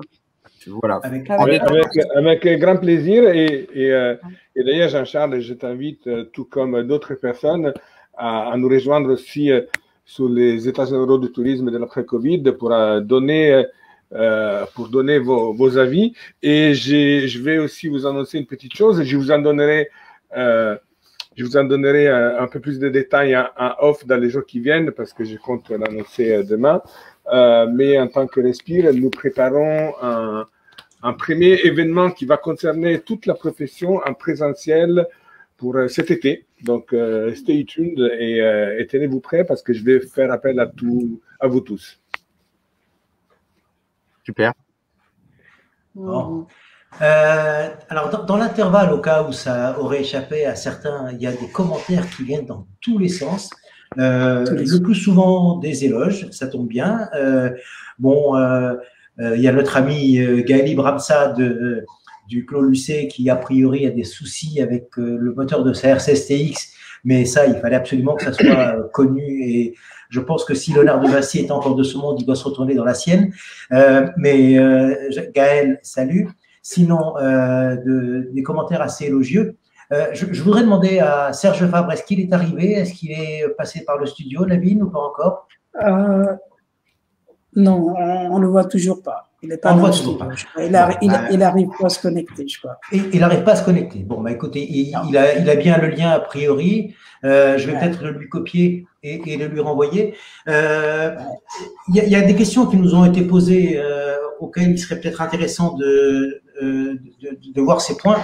Et notamment, Karine, il y a des questions qui concernent le nombre de membres de Squall International sur un plan global et puis sur un plan plus particulièrement français. Est-ce que des gens qui sont hôteliers, est-ce que des gens qui sont étudiants en tourisme peuvent adhérer au Squall? C'est des questions que je vois de droite et de gauche. Et voilà, est-ce que tu pourrais donner des informations sur ce point? Oui, tout à fait. Tout d'abord, nous avons aussi un Young Squall. Nous avons créé le Squall Jeune, donc qui permet aux étudiants en tourisme de trouver des stages, d'avoir une formation et d'avoir des contacts pour un travail, pour trouver du travail ou faire des stages même à l'étranger. Nous faisons des échanges avec l'étranger. Le nombre de membres, ben écoutez, là aujourd'hui c'est un petit peu difficile. Les derniers chiffres que j'avais, c'était dans les 15 000 dans 102 pays. Les chiffres que j'ai aujourd'hui sur l'ordinateur et que j'ai vérifiés auprès du secrétariat sont 340 clubs, 89 pays, 12 589 membres à ce jour. Mais c'est mis au jour le jour, au fur et à mesure que les pays payent leurs cotisations au Squall international. Le chiffre est mis à jour. Donc, je pense, comme ils ont jusqu'au 31 mars pour payer, il leur reste une quinzaine de jours. J'espère que le nombre de membres va revenir. Ceci étant, ce n'est pas le nombre de membres qui est important, c'est la qualité des membres. Et ça, c'est le plus important. Voilà. Alors, en parlant de qualité des membres, il y a une question de Clémence qui est étudiante en tourisme et qui demande quelles peuvent être les perspectives pour nous, les jeunes dans le tourisme. Qu'est-ce que le Squall pourrait m'apporter? Donc, tu as répondu partiellement, Karine. Oui, parce que ben, c'est ce que je dis. D'abord, nous prenons des stagiaires. Je sais que toi, tu en as une chez toi. Oui. Nous essayons. Alors, nous avons aussi les membres, les professeurs de tourisme dans les universités ou dans les grandes écoles de tourisme qui sont membres. Nous avons aussi un partenariat avec l'âme forte. Et donc, si vous voulez, on peut absolument aider les jeunes, les mettre en contact pour trouver du travail. Alors, on ne peut pas garantir qu'on va leur trouver un travail, mais en tout cas, on va leur donner les outils pour pouvoir contacter les bonnes personnes en fonction du profil de ce qu'ils recherchent. Si vous me permettez, je voudrais dire juste autre chose parce que… Juste avant, est-ce que je peux dire un mot sur ce sujet? Juste oui. Avant de te laisser conclure, juste sur le sujet des jeunes, parce que c'est effectivement une question qui nous préoccupe vraiment beaucoup, hein, aux EDV, de voir tous ces étudiants dans les écoles de tourisme qui ne trouvent pas de stage, qui ne trouvent pas d'apprentissage. C'est vraiment un sujet, je pense, assez grave, parce que on voit quand même de plus en plus de jeunes qui finalement se détournent de notre métier en se disant qu'il n'y a pas d'avenir, etc. Donc voilà, c'est important. Il y a plusieurs choses qui sont importantes. La première chose, c'est de communiquer sur le fait que oui, notre profession a un avenir. Je pense qu'ici, autour de la table, on en est tous convaincus, mais objectivement, ce n'est pas forcément le cas ailleurs, tout simplement parce que, et c'est normal, ça fait des mois qu'on fait du lobbying pour demander des aides. Donc, c'est normal qu'il y ait cette idée, en fait, que notre secteur est en difficulté. Il l'est, mais il l'est de façon conjoncturelle et non pas structurelle. Et le deuxième point, et d'ailleurs, moi, je vais organiser prochainement un Zoom sur le sujet de l'apprentissage, c'est que le gouvernement a mis en place des aides extrêmement avantageuses au niveau de l'apprentissage. C'est des aides qui vont de 5 000 à 8 000 euros pour une année, ce qui ramène finalement le coût d'un apprenti à peut-être 10 à 20% de son coût, donc quasiment rien. Et donc là aussi, nous, on veut vraiment inciter les entreprises à prendre des apprentis. C'est pas toujours facile, c'est vrai, quand on a par ailleurs des salariés qui sont au chômage partiel, mais je pense que ça reste extrêmement important pour le futur. Donc c'est aussi un sujet qui nous préoccupe beaucoup. Voilà, pardon, je voulais juste intervenir sur ce point, mais je te laisse conclure, Karine. Non, je voulais pas conclure, je voulais parler de quelque chose parce que le SCOL avait une image vraiment, je vais vous dire, quand j'ai rejoint Renaissance Marriott, j'ai dit à ma vice-présidente, me dit, ah oui, mais Karine, il faut que vous soyez membre de ceci, de cela, etc. Alors, je ne vais pas toutes les citer. Et je lui ai dit le SCOL. Et elle m'a répondu, oh, this Old Beer Drinker Association. Et je lui ai répondu, c'est grâce à cette Old Beer Drinker Association, grâce à SCOL, que vous avez une chambre gratuite à l'hôtel, que vous avez eu votre vol gratuit, etc. Et ce que je voulais surtout dire, c'est que c'est vrai que le SCOL avait vraiment une image de vieux qui se réunissaient juste pour picoler, et c'est tout à fait faux. Quand j'ai rejoint le comité international du SCOL, on m'a donné la communication comme comment dirais-je, portfolio. Et là, j'ai dit, à l'époque, on faisait encore la newsletter en papier. Et là, j'ai dit, il ne sera pas possible d'avoir une seule photo dans le magazine avec des verres à la main, c'est hors de question. À part le jour, le 28 avril, qui est la journée mondiale du SCOL, où là, on célèbre donc la naissance, la création de SCOL international. Et je me suis tenue et on a changé cette image. Et également, il y avait très peu de femmes. Et en 2002, par exemple, le Mexique interdisait les femmes. Il n'y avait pas de femmes dans les clubs au Mexique. Et je suis intervenue parce que je suis un petit peu, non pas féministe, mais quand même. Et je disais, mais alors, s'ils n'acceptent pas les femmes, il faut annuler les clubs. Et on supprime le club parce que c'est pas normal. Mais il faut savoir quand même qu'à Paris, il a fallu 68 ans pour que la première femme, moi-même, soit élue présidente. Au niveau mondial, c'était en 2002 donc, que la première femme présidente. Et aujourd'hui, on en est à 7 et j'en suis ravie. Et aujourd'hui, au bord mondial, nous avons 4 femmes sur 7. Et au SCOL international, donc le secrétariat, notre siège, le secrétariat est basé à Torremolinos. Et c'est uniquement des femmes. Elles sont fantastiques, les femmes qui travaillent dans ce bureau. Et notre CEO, pour la première fois, est une femme aussi. Donc, je voulais le dire parce que dans nos métiers, on a eu du mal à se faire de la place, mais aujourd'hui, les femmes ont une place. Et comme c'était la journée de la femme il y a une semaine, je voulais juste le mentionner. Daniela, si tu nous écoutes, bonsoir. Voilà. Alors, pas de commentaire encore. Elle n'est pas là.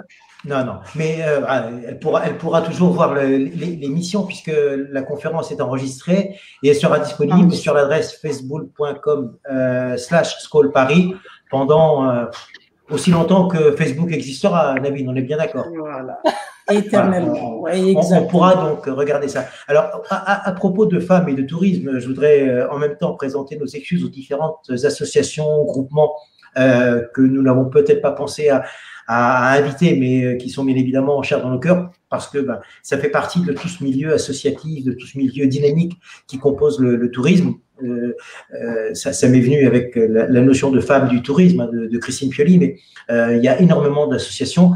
Malheureusement, on était un petit peu réduit et restreint en termes de nombre de personnes invitables sur l'écran, et on voulait qu'il y ait quelque chose de dynamique et pas forcément avec trop de monde. Mais c'est partie remise et on promet que dès que ça sera possible, on refera une nouvelle expérience avec d'autres personnes, d'autres réseaux, de manière à pouvoir développer encore un petit peu cette logique.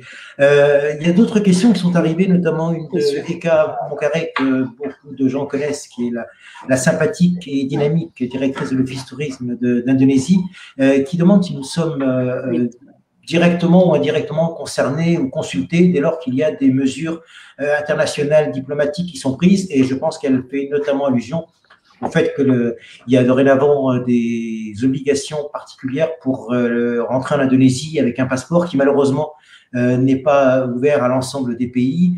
D'autres pays prennent des décisions, ce qui à nous, agents de voyage qui avions déjà besoin d'avoir un niveau ESSEC en termes de commerce, d'avoir un niveau Sciences Po en termes de connaissances diplomatiques, on doit maintenant avoir un doctorat en médecine pour pouvoir renseigner correctement les clients. En un mot commençant, est-ce que quelqu'un parmi les différents conférenciers a jamais été consulté par un quelconque officiel pour savoir comment telle mesure serait prise, si on était favorable, si ça allait poser des problèmes? Adriana, toi qui fréquentes beaucoup les couloirs ministériels et parlementaires, est-ce que tu pourrais nous répondre? Ou, si on t'a pas demandé ton avis, est-ce que tu l'as donné quand même? J'ai pas tout à fait entendu la question, Michel. Est-ce que tu peux me la reposer? Bien sûr. La question, c'est de savoir si nous étions consultés lorsque des décisions sur un plan gouvernemental étaient prises, et notamment Eka Moncaré qui pose la question faisait allusion au fait qu'en Indonésie, ils ont décidé de n'ouvrir la destination qu'à ceux qui étaient avec un passeport vert, et savoir si finalement les professionnels du tourisme étaient consultés à un moment ou à un autre quand des décisions qui nous impactaient directement étaient prises. Alors, au niveau des décisions, des décisions des politiques, en ce moment, il y a effectivement un certain nombre de choses qui sont encore en suspens, qui concernent les aides. Les aides pour les entreprises avec des chiffres inférieurs à 1 million d'euros. C'est en cours de discussion et nous nous battons pour essayer de valoriser les pertes de 2020. Et c'est en discussion avec le ministre Griset. Et nous avons fait une proposition sur tout ce qui a été perdu par les agences en 2020. Ensuite, il y a évidemment tout ce qui concerne le passeport sanitaire, le passeport vert, comme on le nomme, puisque aujourd'hui, Pascale Fontenelle-Persone, la députée qui défend le dossier, travaillait pour présenter une écriture demain sur ce fameux passeport sanitaire. Donc évidemment, il y a des choses qui se passent et je suis théoriquement auditionnée sur le plan, sur l'aspect financier, la fin mars par des membres de l'Assemblée nationale et donc on va voir un tout petit peu toutes les demandes que l'on va pouvoir présenter pour continuer les aides, toutes les aides actuelles qui continuent quelques mois, puisqu'on le sait tous, on ne pourra pas redémarrer comme tous les commerces, il nous faudra un certain temps. Donc ce que nous avons prévu, c'est se faire accompagner le plus longtemps possible. Et donc je suis auditionnée le 23 mars par la commission des finances et on va présenter un plan pour qu'on puisse être aidé le plus longtemps possible. Super. Lionel, peut-être quelque chose à rajouter? Non, juste pour compléter ce que vient de dire Adriana, force est de constater que depuis le début de la crise, on est très, voilà, on a vraiment un lien très fort avec les ministres, avec les cabinets, bien qu'il n'existait pas d'ailleurs avant cette crise. Donc de ce point de vue-là, sur tout ce qui concerne les aides, les dispositifs, on peut dire qu'on est effectivement beaucoup, on va dire consulté, sollicité. Il y a un vrai travail. En revanche, très sincèrement, et pour peut-être répondre directement à ta question. Sur tout ce qui concerne la fermeture des frontières, l'ouverture des pays, en général, on apprend ça en même temps que tout le monde. Et d'ailleurs, la dernière fois, vous vous en souvenez, fin janvier, quand le Premier ministre a annoncé que, en gros, que le monde hors Union européenne allait être fermé, à aucun moment on a été consulté ni informé avant les autres. Donc, tout ce qui concerne, on va dire, les mouvements de voyageurs là-dessus, jusqu'à présent en tout cas, on n'a jamais été informé, ni vraiment consulté, objectivement. Sauf par les voyageurs eux-mêmes, bien sûr. En revanche, sur la partie aide, entreprise, là, pour le coup, je crois que la relation est quand même plutôt satisfaisante. Et Adriana, je pense, ne va pas me contredire. On peut se féliciter des travaux qui sont menés par le ministre et par les différents cabinets. Même si, encore une fois, on n'arrive pas à avoir tout ce qu'on demande. Il y a des choses qu'on demande qu'on n'obtient pas, mais globalement, on est quand même entendu. Alors, vous faisiez tout à l'heure allusion au monde des hôteliers, des restaurateurs, mais également au niveau du réceptif. Et il se trouve que Vitalina nous pose la question de savoir le fonds de solidarité est prévu jusqu'à quand et également le chômage partiel. Est-ce qu'il y a des indications? Parce que là, pour le coup, ça concerne tout le monde, qu'on soit employeur ou salarié, on est directement impacté. Et est-ce que tu as des informations à ce sujet? Sur le chômage partiel? Oui. Oui, aujourd'hui, il est garanti à 100% jusqu'à fin mars. Je crois que fin avril, ça a été annoncé aussi.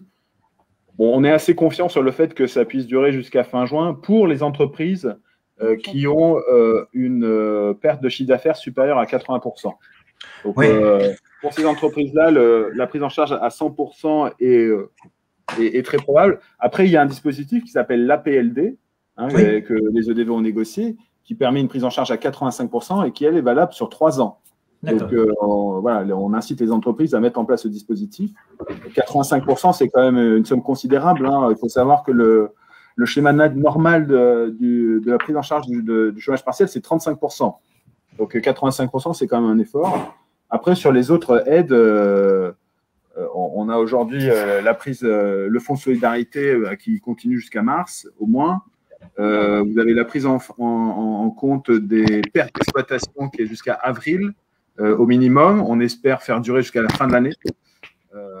Bon, il y a aussi la prise en compte de certaines charges patronales. Enfin, il y a beaucoup de choses qui existent. Je crois que et c'est vrai que les organisations comme Tourcom, comme CEDI font un gros travail aussi pour bien communiquer auprès des adhérents, parce que parfois les formalités ne sont pas si simples à faire et c'est aussi notre rôle au niveau des EDV de le faire.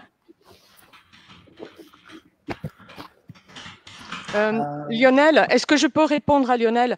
Lionel, juste pour venir compléter ce que tu es en train de dire, nous, aujourd'hui, pour donner des chiffres, ça nous est facile d'apporter des chiffres rapidement, puisqu'on n'est pas une grosse structure. Donc, c'est vrai que lorsqu'on doit apporter des éléments chiffrés à des ministres, c'est ce qu'ils veulent, c'est ce qu'ils veulent, ça nous est facile de le faire.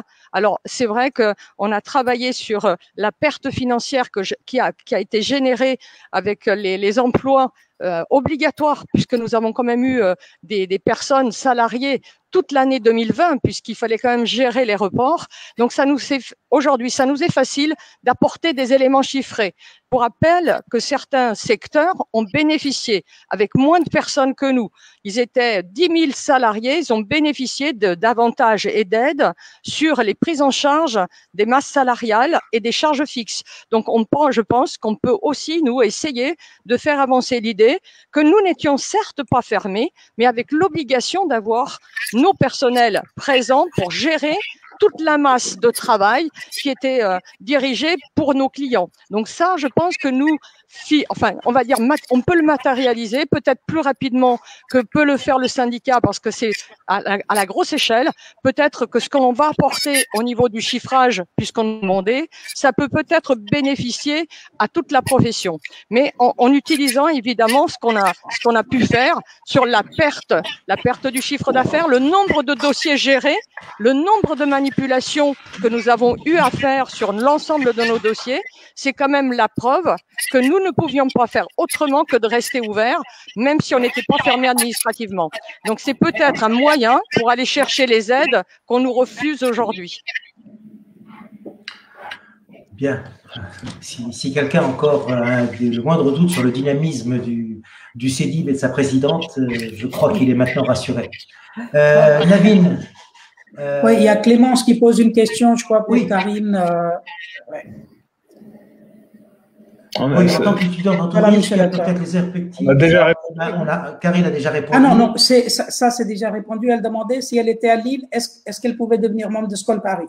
Donc je crois qu'il y a des gens qui m'ont déjà demandé la même chose parce qu'on a parlé de Skol avec quelques amis en France et ils ont dit s'ils n'étaient pas à Paris, est-ce qu'ils pouvaient devenir membres de Skol Paris. Mais là, Paris, c'est 1 heure. C'est 1 heure de TGV maintenant. On a plus vite fait d'aller de Lille à Paris pour traverser la Seine. Je voudrais quand même répondre. Commentaire, ouais. Nous avons deux clubs. En dehors de Paris, nous avons 2 clubs très dynamiques qui sont la Côte d'Azur avec comme présidente Nicole Martin et le Var-Provence avec Isabelle Salle, des femmes encore, présidente.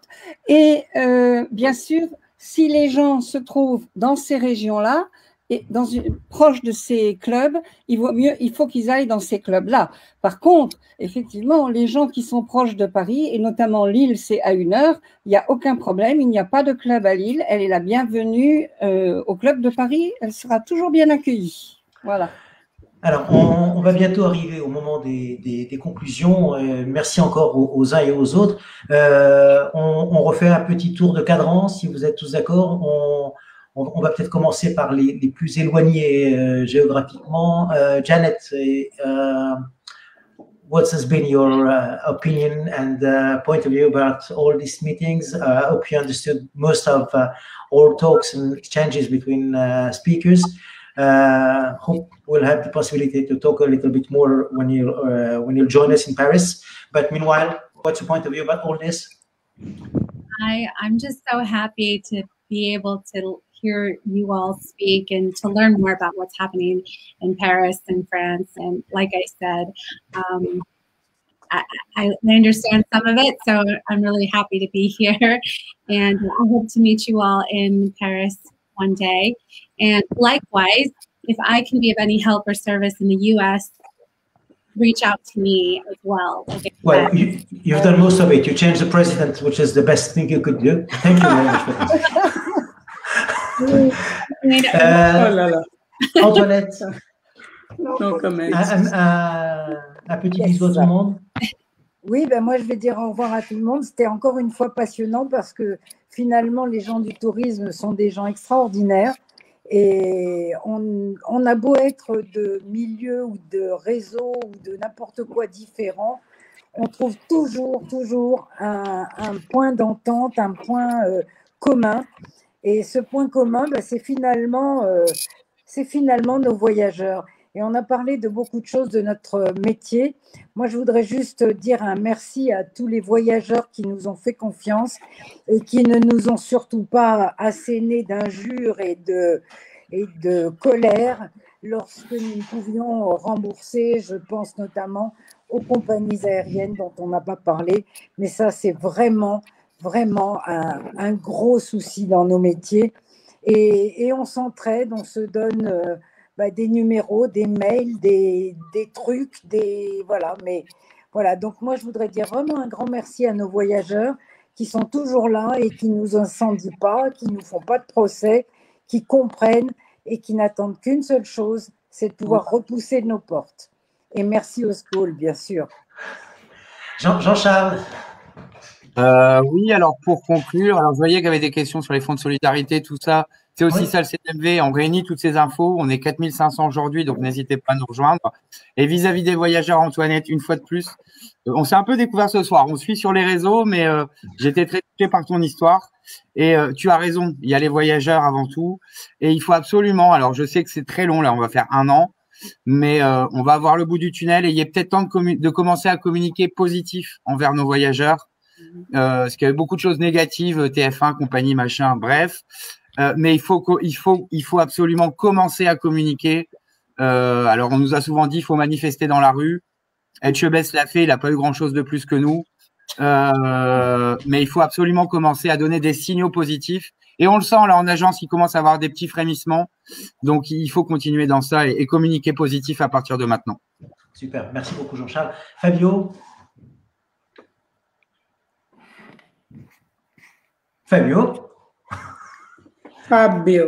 Ah, pardon, je n'avais pas ouvert mon micro. Alors, je rappelle que l'italien est la langue la plus parlée en Europe, non pas parce qu'ils sont nombreux, mais parce qu'ils parlent beaucoup, habituellement. En quantité, effectivement. C'est sûr que tu veux me donner la parole, Michel. Con molto piacere. Bon, écoute, alors, déjà, je vais commencer à nouveau pour remercier pour avoir été invité à cette conférence SCAL ce soir. J'ai été très touché et je suis content parce que je sors de cet échange très riche, encore plus convaincu de toutes nos idées et du fait qu'effectivement, nous avons tous intérêt à travailler ensemble, main dans la main, et qu'il faut rester positif malgré les difficultés, parce que de toute façon, nous n'avons pas le choix déjà. Parce que ce n'est pas parce qu'on sera pessimiste, négatif, qu'on va arriver à quelque chose. Il faut du positivisme, il faut essayer de voir les choses dans le bon sens. On sait qu'on a un métier d'avenir aussi, parce que de toute façon, on recommencera à voyager et les gens ont très envie de voyager. Donc, une fois qu'on pourra les refaire, on les refera de la meilleure manière possible. Voilà, il faut vraiment trouver les liens entre nous tous, entre tous les métiers. Avec les étudiants, nous avons également créé un respire miroir qui est animé uniquement par des étudiants. Nous avons des partenariats avec différentes écoles partout en France, parce que j'estime qu'il est important aussi d'avoir l'avis des étudiants, dans la mesure où, certes, nous apportons nos connaissances, notre expertise, notre expérience, mais les touristes de demain, c'est eux. Et c'est eux qui doivent participer, en tout cas, à imaginer ce qu'on va devenir. Parce que, voilà, dans quelques années, nous tous, on ne sera plus là et eux, ils seront à nos classes. Donc, je pense que échanger, c'est vraiment quelque chose d'important. Et comme on dit en italien, humain lave l'autre et les deux lavent les visages. Donc, voilà. Très bien. Belle expression. Adriana. Alors, moi, j'ai déjà dit quelques mots tout à l'heure. Ce que je voudrais juste, c'est rebondir au discours d'Antoinette. Je crois que ce qui est important dans nos métiers différents, c'est justement le client qui est toujours au centre de nos intérêts, de nos pensées, de notre travail. Depuis le mois de mars 2020, il n'a jamais quitté l'esprit des agents de voyage. Il a toujours été présent. Alors, c'est vrai que nous, on a la particularité, Jean-Charles, d'être toujours optimiste, puisque nous n'avons pratiquement pas fermé nos agences. Donc, on a été ouvert depuis le mois de mars 2020. Alors, c'est vrai, pas tous les jours, à quelques heures, mais nous avons toujours gardé le contact avec nos clients, quel que soit le moyen. Alors, c'est vrai que la visio a été un moyen exceptionnel pour présenter les produits, pour remettre le contact avec les clients en permanence. Et quand tu dis il faut qu'on refasse une communication positive, je ne pense pas que nous ayons été négatifs dans la communication. Je trouve merveilleux justement nos professions par la force que nous avons tous de continuer à s'accrocher, à rester des optimistes.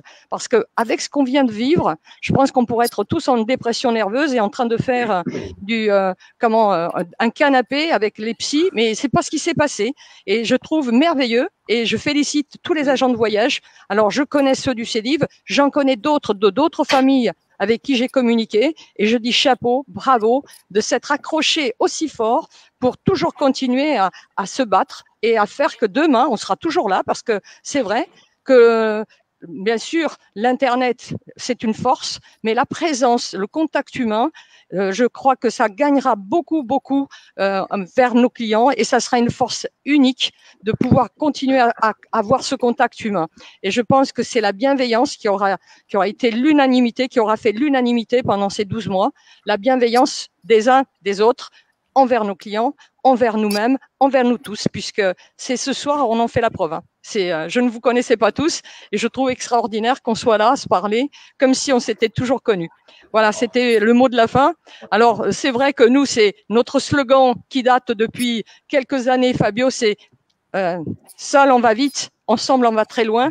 Alors, c'est vrai que vous avez eu vous l'avez repris ce slogan, mais il ne nous a jamais quittés. Il a été toujours avec nous depuis que nous avons créé le CEDIV, et je crois que ensemble on va loin. Voilà, c'est le mot de la fin. Et tu sais qu'on a souvent voyagé main dans la main, et on continuera à le faire. Ensemble, on va loin, Fabio. Une petite conclusion. C'est pas facile de passer après Adriana. Hein. C'est dommage, je vous entends très mal. Je vous entends très mal. Je sais, je vous entends très mal. Je suis désolée. Non, c'était un compliment pour cette belle conclusion. Moi, je voulais juste dire deux petites choses. La première, c'est pour revenir un peu aux EDV. Moi, voilà, je crois on est tous conscients du travail vraiment formidable qui est fait par l'équipe des permanents. Et je pense notamment à Jean-Pierre Masse et Valérie Bonnède, qui, moi, je suis près d'eux et je vois à quel point ils sont dévoués depuis 1 an sur le Covid. Je voudrais quand même aussi dire un mot pour les 150 bénévoles, dont je fais partie d'ailleurs, qui travaillent dans les commissions, dans les différentes instances. Et d'ailleurs, j'ai vu qu'il y en avait plusieurs qui nous lisaient, donc je les salue, Bertrand Billeret, Ghislaine Aumont notamment, membre aussi du CEDIV d'ailleurs, et ça me fait plaisir de leur dire un mot. Et de Respire, etc. Elle est partout. Une grande personne de la profession. Et, par la taille et par le talent. Et par beaucoup de choses. Et justement, je voudrais remercier le SCOL et effectivement pour cette conférence. Et c'est vrai que c'est intéressant maintenant peut-être qu'on commence à entrevoir la toute petite lumière au bout du très très très long tunnel, de réfléchir peut-être à la reprise. Hein, on a beaucoup parlé du tourisme de demain, mais c'est vrai qu'il y a des sujets qui sont importants. Et ce que j'aime moi dans le SCOL, et ce qui manque, je trouve, un peu dans notre profession, c'est le prisme international. Et c'est vrai que c'est quelque chose qui existe finalement que dans le SCOL. Aux EDV, on est quand même, osons le dire, franco-français. Et je trouverais ça très intéressant que le SCOL peut-être organise, maintenant que les outils sont vraiment excellents, une sorte de conférence sur le tourisme de demain qui serait avec un prisme international, parce que finalement, on est à peu près tous confrontés aux mêmes problématiques dans le monde, et c'est toujours très intéressant aussi d'avoir la vision des agences aux États-Unis, en Amérique du Sud ou en Asie. Donc voilà, ça c'est juste une petite suggestion, et en tout cas, merci à tous et à bientôt, j'espère. Merci beaucoup, Lionel. Alors, Navin tient les manettes, mais je peux vous dire… Est-ce que je peux dire quelque chose? Oui, mais à la fin. Je passe d'abord la parole à Navin. Je voulais rebondir. Tu rebondiras après. On n'a aucun doute, tu vas rebondir. Non, mais regarde, Navin vient de passer la nuit dans l'avion. Il pilote la partie technique de cette conférence de main de maître. Donc, on va lui donner quelques petites secondes. Mais rapidement, Navin, parce qu'au cas où tu n'aurais pas compris, Karim voudrait conclure. Ok. Bah, je vais rapidement donner quand même quelques messages parce que j'étais en train de lire récemment sur LinkedIn, quelqu'un a déjà parlé. Il y a des étudiants qui cherchent les stages et on leur dit qu'il n'y a pas d'avenir dans le tourisme. Moi, je voudrais dire c'est complètement faux parce que la nuit va passer, enfin le jour va se lever. Donc ça, il faut oublier qu'il n'y a pas d'avenir dans le tourisme. La deuxième chose, en tant qu'Indien, et bah, de temps en temps, je suis en France, très souvent d'ailleurs, je voudrais vous dire, quand je vois ici en Inde ce qui se passe dans le tourisme, on a 0 centime d'aide. Et quand nous, on peut tenir le coup, je dois vous dire honnêtement, le beau travail que vous êtes en train de faire pour vos agences de voyage, j'espère au moins que les gens ils se rendent compte de la chance qu'ils ont en France. Nous, on tient le coup sans aucun centime d'aide. La troisième chose, venez nous rejoindre à Skol Paris, parce que comme dit tout le monde, ensemble, on ira loin. Et la dernière chose, si je peux vous être utile pour un lien entre l'Europe et l'Inde, n'hésitez pas à me contacter. Merci. Merci beaucoup, Navin. Merci pour tout. Et dans peu de temps, tu vas pouvoir faire un petit somme. J'espère pour toi, en tout cas, Docteur Navin. Karine, le mot de la fin, FIN et FAIM pour ceux qui n'ont pas encore dîné. Je voudrais juste remercier tous les participants. Effectivement, c'est vraiment très, très intéressant. Et je voudrais rebondir sur, je crois que c'était Fabio qui dit, mais prenons date rapidement pour nous revoir et refaire… C'était l'étage en dessous, c'était Jean-Charles, mais Fabio… Ah, c'était Jean-Charles, pardon. Oui. Retrouvons-nous rapidement et refaisons quelque chose ensemble. Essayons de travailler tous ensemble. Comme on dit, plus on travaille ensemble et mieux on réussit. Voilà, c'est ce que je voulais dire et je suis à votre entière disposition. Et pour la prochaine, comment dirais-je, conférence que tu suggères, Lionel, je pense que Navin sera ravi de nous l'organiser sur le plan technique. Avec plaisir, avec plaisir. Ouais, je pense qu'au niveau des EDV, il y a le matériel nécessaire aussi. Jean-Charles, je t'ai vu lever la main ou c'était une impression? Non, c'était une impression. Bon. Non, il veut peut-être dire quelque chose. Je ne sais pas, c'est un grand garçon. Je crois qu'il parle à quelqu'un d'autre. Ah oui, je pense aussi. Bon, ben on va laisser à ces discussions. Je voudrais d'une part vous remercier tous d'avoir accepté de participer à cette réunion et surtout d'y avoir aussi richement contribué. Un petit mot pour l'ensemble des contributeurs qui, par les différents messages, les différents commentaires, les différents encouragements, messages de félicitations, petites annonces personnelles nous ont considérablement enrichi la partie commentaires. Et un message pour les retardataires, il n'est jamais trop tard pour bien faire. Le lien sera toujours accessible pendant le temps que Facebook existera, donc ça nous laisse encore un petit peu de temps pour voir les choses. Donc, merci à tous d'avoir été présents. Merci aux contribuables qui nous ont permis de fonctionner et aux contributeurs qui nous ont permis d'être également présents sur cette page. Et écoutez, je vous dis à très bientôt. N'oubliez pas de remplir vos attestations si vous devez rentrer chez vous. Et il faut conclure, donc nous concluons. Merci à tous. On dit au revoir en même temps à tout le monde. Bonsoir. Et à très vite. Bye bye, à bientôt. Et puis, nous allons avoir des bons moments très très bientôt. Au revoir, à bientôt. Merci. Allez, Au revoir, bonne soirée à tous. À très vite. À très bientôt, oui. Ci vediamo a presto, ci vediamo. A presto. A prestissimo, molto. Skol.